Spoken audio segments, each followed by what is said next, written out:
जय श्री राम। नमस्कार। मैं पंडित विष्णु उपाध्याय। भूत प्रेत आत्माएं हमारे पितर, क्या ये भौतिक चीजों को स्पर्श कर सकते हैं? तो मैं आज आपको इसी विषय पर जानकारी दूंगा। अगर कोई भी भूत प्रेत हमारे पितर अगर कमजोर स्थिति में है, अगर उनमें बल नहीं है, तो वो किसी भी भौतिक वस्तु को स्पर्श नहीं कर सकते। लेकिन यदि कोई भी आत्मा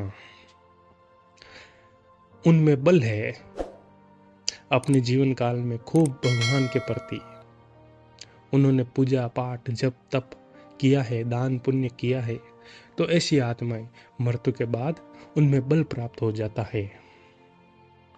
और जब बल प्राप्त होता है तो ये दिव्य आत्माएं अपने मन के अनुसार, उनकी इच्छा होती है उनके अनुसार वो किसी भी वस्तु को स्पर्श कर सकते हैं। लेकिन उनकी दुनिया के भी कुछ नियम होते हैं। वो ऐसी हर समय किसी भी वस्तु को स्पर्श नहीं करते हैं। हमारे पितर अगर वो हमारे घर पर आ गए हैं और किसी भी वस्तु को छूकर अपने होने का प्रमाण देते हैं, लेकिन व्यक्ति ये सोच लेता है कि हमारे घर पर कोई नकारात्मक एनर्जी आ गई है, लेकिन वो होते हैं पितर।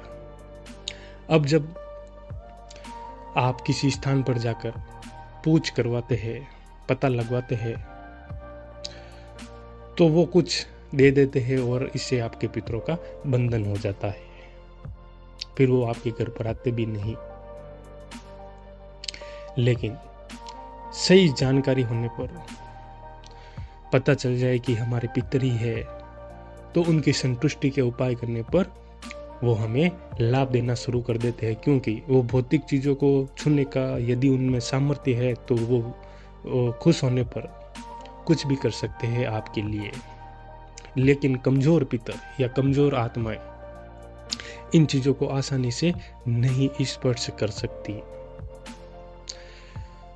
अब जब कोई दूसरी आत्माएं हमारे घर पर आती है और वो स्पर्श करना शुरू कर दे किसी वस्तु को, जैसे पंखा बंद है और पंखा एकदम से घूमना शुरू हो जाए, स्विच ऑफ है तो ऑन हो जाए, घर में किसी स्थान पर बर्तन रखे हुए हैं तो बर्तन गिरने शुरू हो जाए, जबकि वहां पर कोई नहीं है, और दिन में ऐसा बहुत बार घटित हो या एक बार भी घटित हो सकता है, तो ये संकेत करता है कि कोई नकारात्मक एनर्जी वहां पर है।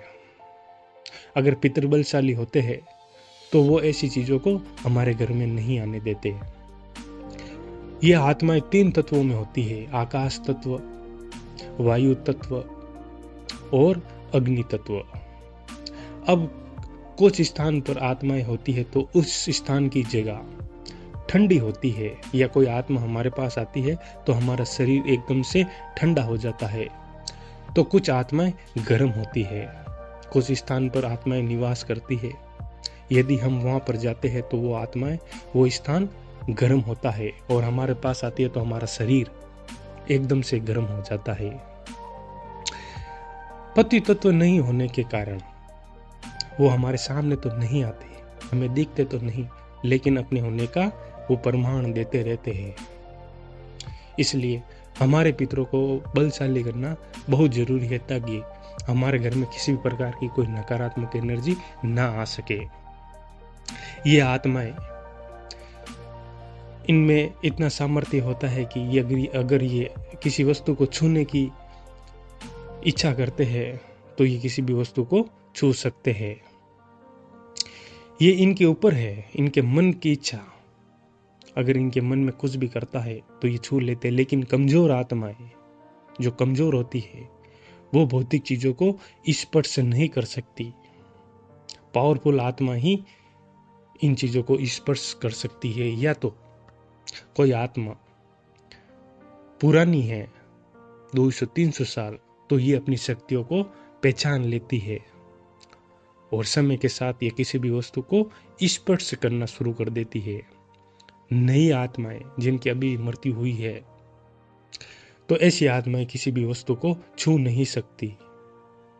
लेकिन यदि इन आत्माओं को भी कोई मार्गदर्शन दे देता है, तो ये आत्माएं भी किसी भी वस्तु को छू सकती है, या हमारे पितर प्रेत योनि में है और वो तड़प रहे हैं, तो ये भी किसी भी वस्तु को छू सकते हैं। ये अपनी मुक्ति के लिए बार बार संकेत भी करते हैं कि हमें प्रेत योनि से निकाल कर या तो मुक्ति दिलाई जाए या पितर योनि में डाला जाए। तो इस तरह से भूत प्रेत पितर किसी भी वस्तु को स्पर्श कर सकते हैं, छू सकते हैं,